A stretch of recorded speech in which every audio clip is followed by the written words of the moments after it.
করে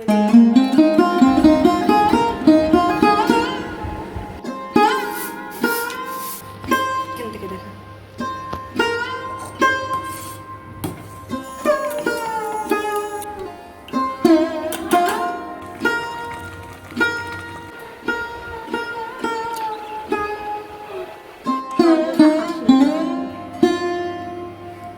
চাটা একটু কম হলো বাপনি চাটা করে নিল। আজকে শরীরটা খুব একটা ভালো নেই, শরীরটা ভালো লাগছে না, কিন্তু যাই হোক ও চাটা করলো, চাটা খেয়ে নিয়ে যাই চাটা। চলো বাবা, চাটা খেয়ে দেখি শরীরটা কেমন লাগে। তো সকালবেলা চলে এলাম বন্ধুরা চা নিয়ে। আজকে টেবিলটা আর গুছিয়ে উঠতে পারিনি, টেবিলটা একদম ছড়ানো জিনিস। আর এই যে আমগুলো দেখছো না, আমগুলো আসলে আমার বড় ভাই সেই কাজ করে, বাইরে বাইরে যায়, তো এই কৃষ্ণনগর গিয়েছিল, সেখান থেকে আম নিয়ে এসছে, আমাকে আম দিয়ে গেল। এই আজকে ডিমের অমলেট করে ঝোল করব, পরে দেখাবো। আর সমস্ত অগোছালো হয়ে রয়েছে। বাপন বিছানা তুলে পেপার নিয়ে একদম রেডি, চাটা খাওয়া শেষ হবে আর পেপার পড়তে শুরু করে দেবে। তারপরে দেখো তারপরে আমি রোজের ওষুধ খেয়ে নিলাম।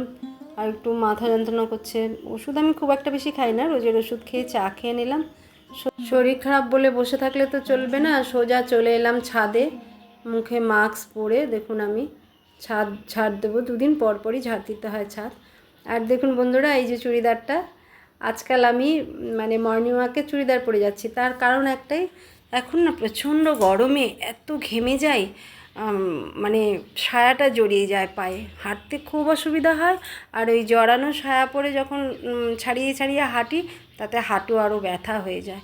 তাই এইখানে আসলে মফস্বল এরিয়া, আমরা মানে একদম প্রথম থেকেই যদি পড়তাম তাহলে কোনো অসুবিধা ছিল না, কোনো দিন পড়িনি বলে একটু পড়তে অসুবিধা হয়। তারপরে মিস্টার মজুমদারকে বলার পরে উনি বললেন যে ঠিক আছে পড়ো। আর এই সব চুড়িদারগুলো আমি বেড়াতে গেলে পরতাম। তো দেখো আমি ছাদটা ঝাড় দিয়ে নিচ্ছি, আমাদের বাইরের পরিবেশ তো সবসময়ই তোমরা দেখো। তো এই ছাদটা না দুদিন পর পরই ঝাড় দিতে হয়, কিন্তু খোলা ছাদ, তো খোলা ছাদে তো হবেই, দুদিন পর পরে ঝাড় দিতে হবে। কিন্তু এই ছাদটা এতটাই বড় ছাদটা যে আমাকে 2-3 বার খেপে খেপে মানে একটু বিশ্রাম নিয়ে ঝাড় দিতে হবে। তার মধ্যে অম্বুবাচীও লেগে গেছে। যতই শরীর খারাপ হোক আর যাই হোক, নিজের কাজ তো নিজেকে করতেই হবে, তাই একটু একটু করে বিশ্রাম করে নেব। তো সুপ্রভাত বন্ধুরা, welcome back to my channel Panchmeshali Pratima. আপনারা যেখান থেকে আমার ভিডিওটা দেখছেন সবাই ভালো থাকবেন, সুস্থ থাকবেন। আমিও মোটামুটি ভালোই আছি। বেশ অনেক দিন পর থেকে আবার ভিডিও করা শুরু করলাম। আমার এই ভিডিওটা ভালো লাগলে অবশ্যই আপনারা লাইক, শেয়ার, কমেন্ট ও সাবস্ক্রাইব করে দেবেন, আমার পাশে থাকবেন। প্রথমে কিন্তু ছাদটা দেখে মনে হচ্ছিল কোনো নোংরাই নেই। দেখুন দুবার কিন্তু আমি এই নোংরা ফেললাম, তার কতটা ছাদটা নোংরা হয়েছিল। আর আমার যেহেতু ডাস্ট অ্যালার্জি আছে, তাই একটু মাস্কটা পরেই কাজ করি, কিছু করার নেই। এদিকে মিস্টার মজুমদারও বাজার নিয়ে এসছে, রোজ কিছু না কিছু বাজার আনবে। কী এনেছে ওটা? ও দুধ, গুঁড়ো চা পাতাটা খুব অসুবিধা হয় ওটা না আনলে। এলাচের যা দাম এখন, বাপরে। কাঁচা আম, সোজা রান্নাঘরে ঢুকে গেলাম। এই যে গুঁড়ো চা পাতাটা আসলে আমাদের আনে লিলুয়া থেকে। তো রিসেন্ট আমার এত অসুবিধা হয় কেউ বাড়িতে আসলে, আমরা আসলে তো ফ্লেভার চাটা, লিকার চাটা খাই। আর এই লিকার চাটা দিয়ে কেউ যদি দুধ চা খায়, তাদের ঠিক লিকারটা না হলে পোষায় না।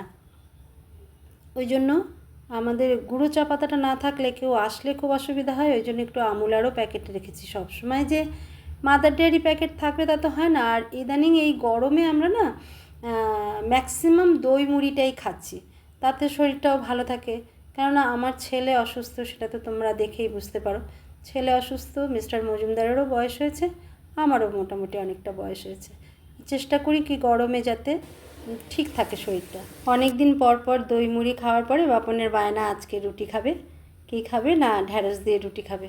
তো একটু পেঁয়াজ আর লঙ্কা ফোড়ন দিয়ে ঢ্যাঁড়সটা, খুব মশলা দেব না, কেননা মশলা খুব কমই খাই। মেপে মেপে ঠিক 8টা রুটি করব। মিস্টার মজুমদার 3টে, আমি 2টো, বাপন 2টো, আর আমাদের রেখা 1টা। তো যাই হোক, যেটা বলছিলাম স্বাস্থ্যই সব। বন্ধুরা মানে আমাদের প্রত্যেকেরই নিজেকে ঠিক রাখতে হবে। কেউ কাউকে ঠিক রাখতে পারে না। আর টাকাই যদি মানুষের শরীর ঠিক রাখতো, তাহলে বলো না কোনো বড়লোকের কি কোনো রোগ হতো, না কারোর মৃত্যু হতো। তো সেই সব দিকে না তাকিয়ে যতটা পারা যায় হালকা খাওয়া। আর অতিরিক্ত গরম এখন, অবশ্যই হালকা খাওয়া উচিত। হালকা খাওয়া, হালকা জিনিস পরা, বারবার ঘামের জিনিস মানে পাল্টে পরা। যেমন আমার প্রচণ্ড ব্লাউজগুলো ঘেমে যাচ্ছে, বা নাইটি তো আমার পরতে খুব অসুবিধা হয়। নাইটি পরলে আমার নাইটির ভিতর থেকে জল গড়াতে থাকে। সেই নাইটিগুলোকে বারবার খুলে পরা। তার যে গরম লাগলো গা ধুয়ে নিল তাহলে হবে না, গা ধুলেও তো সমস্যা না, সেখানে রোগ ভোগ হয়ে যাবে, জ্বর এসে যাবে, কাশি হয়ে যাবে। তো হয় কি না, এত সাবধানের পরেও কিন্তু অনেক কিছু হয়। তবে সাবধানতা তো নিজেকে করতেই হবে না, সাবধানে থাকতেই হবে। আমি ভালো থাকবো সেটা অন্য কেউ কখনো চাইবে না। এই বয়সে এসে বুঝতে পেরেছি যে নিজেকে সবার আগে ঠিক রাখতে হবে। আমি যদি ঠিক থাকি তবে আমার বাপনটা একটু ঠিক থাকবে। আমার অবর্তমানে কেউ তাকে দেখবে, কাকে কিভাবে রাখবে, কিভাবে খাওয়াবে, সেটা তো আমি বুঝতে পারবো না। তাই যতদিন আমি সুস্থ থাকবো ও ভালো থাকবে।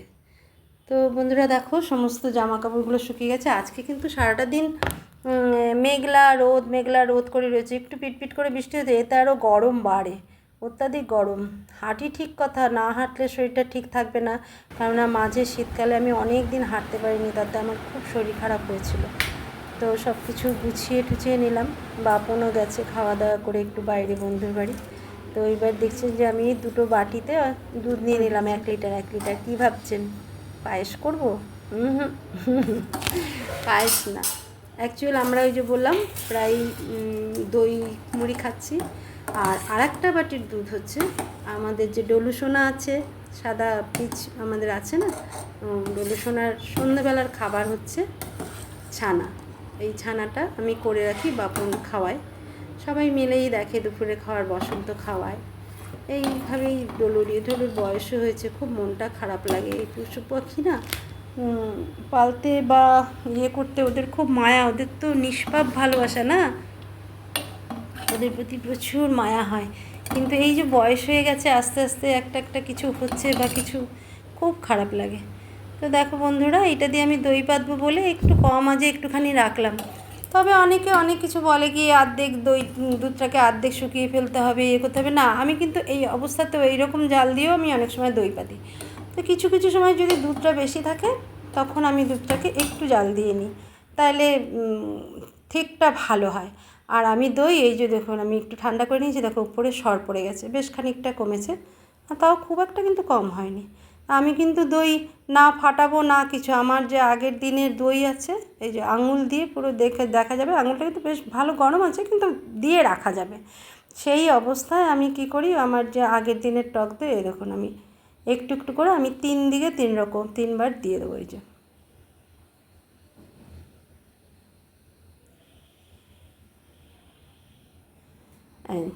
দিয়ে না নাড়বো না কিছু, এটাকে পুরো আমি একটা প্লেট দিয়ে ঢেকে দেবো। ঢেকে দিয়ে হ্যাঁ, একটা গরম জায়গায় রাখলেই ভালো। তবে যা অত্যাধিক গরম, তাতে মানে পাশে একটু রেখে দিলেই হয়। কিন্তু আমি কি করি, সেফটি রাখার জন্য, আমার তো ওপেন রান্নাঘর, সেফটি রাখার জন্য আমি মাইক্রোওভেনটার ভিতরে ঢুকিয়ে দিই। মাইক্রোওভেন চালাই না কিন্তু, কিছু না, জাস্ট সেফটি থাকার জন্য। এটা কিন্তু আমার রাতের মধ্যে পড়ে যাবে, এবং ওই রাত্রে যে ফ্রিজে ঢুকিয়ে রাখবো একদম। মানে আপনাদের আমি বরঞ্চ দইটা দেখাবো যে কেমন হয়। এই গরমে না একটা যদি ভাজাভাজি খাবার হয়, যেমন আমি যেহেতু আজকে ডিমের অমলেট করে ঝোল করব, তাই আরেকটা অবশ্যই আমি সিদ্ধ করি। কেন, আর যদি ঝোল ব্যাপারটা না হতো তাহলে কিন্তু আমি উচ্ছে আলু হয়তো ভাজতাম বা কুমড়ো ভাজতাম। তো এর মধ্যে দেখুন আমি 6টা ডিম এখানে ফাটিয়ে নিয়েছি, আর তার মধ্যে পেঁয়াজ, কাঁচা লঙ্কা, নুন সব দিয়ে করেছি। অবশ্য অমলেট করতে এটাই লাগে না, আজকাল অবশ্য অনেকে অনেক কিছু দেয়, একটু ধনেপাতা, একটু টমেটো, একটু ক্যাপসিকাম দিয়েও অনেকে অমলেট করে। তো আমি এইভাবে একটা একটা করে অমলেটগুলো করে নিচ্ছি।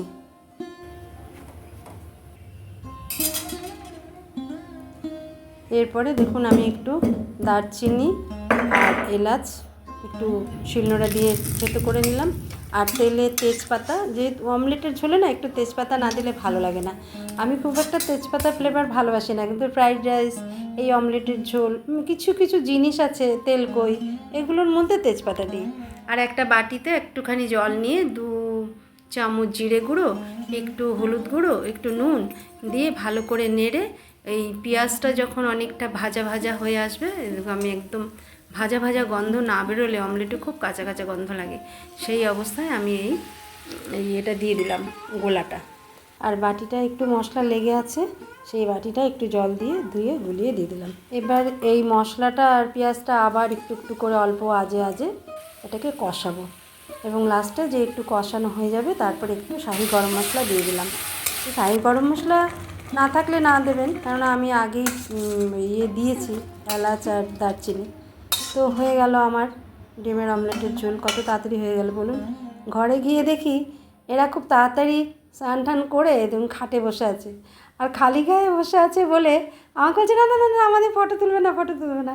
আর রেখা ঘর মুছছে, রেখাও বলছে না আমাকে দেখিও না, ইস গরমে আমি কালি হয়ে গেছি। আমি বললাম সবাই কালো হয়ে গেছে গরমে। তো আমার স্নানও হয়ে গেল, স্নান করে চুল টুলগুলো আশ্রে নিলাম, একটু সিঁদুরটা দিই, আজকে সেই সময়টা পেয়েছি। ম্যাক্সিমাম দিনই সেই সময়টা আমি পাই না। না স্নান করতে করতেই আমার এতটা দেরি হয়ে যায় যে আমি সিঁদুর পরারও টাইম পাই না। তো একটা জিনিস কি বলুন তো, এই যে আমাকে ক্যামেরাটা ধরেছে কিন্তু বাপন।